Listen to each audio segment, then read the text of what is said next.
Yes చెప్పండి. చూసారా ఇలాంటి వీడియోస్కి millions of views. Just because ఇదేదో సింపుల్ టెక్నిక్, అలా ట్విస్ట్ చేసి స్ట్రైట్ చేసి స్ట్రెచ్ చేసేస్తే పెయిన్ అంతా తగ్గిపోతుంది, ఈవెన్ డిస్ప్లేస్ అయిన బోన్స్ కూడా సెట్ అయిపోతాయి అని చాలా మంది కైరోప్రాక్టర్స్ని బిలీవ్ చేస్తూ ఉంటారు. For everything there is a science behind it.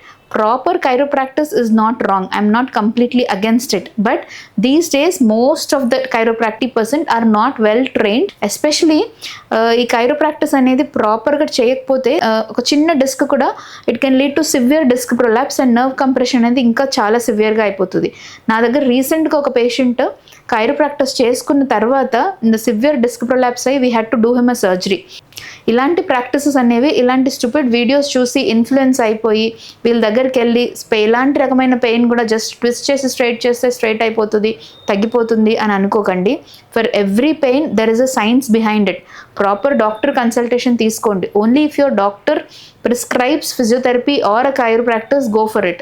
So physiotherapy is a beautiful science. Muscle strengthenings కానీ స్ట్రెచ్చింగ్స్ వల్ల మజిల్ హెల్త్ అనేది చాలా బాగుంటుంది. సో ఇమీడియట్లీ పోస్ట్ సర్జరీ తర్వాత కానీ జస్ట్ బేసిక్ మస్క్యులోస్కెల్టల్ పెయిన్స్కి ఫిజియోథెరపీ అనేది చాలా యూస్ఫుల్ అవుతుంది. But chiropractics is a completely a different science and most of the chiropractics are not well trained.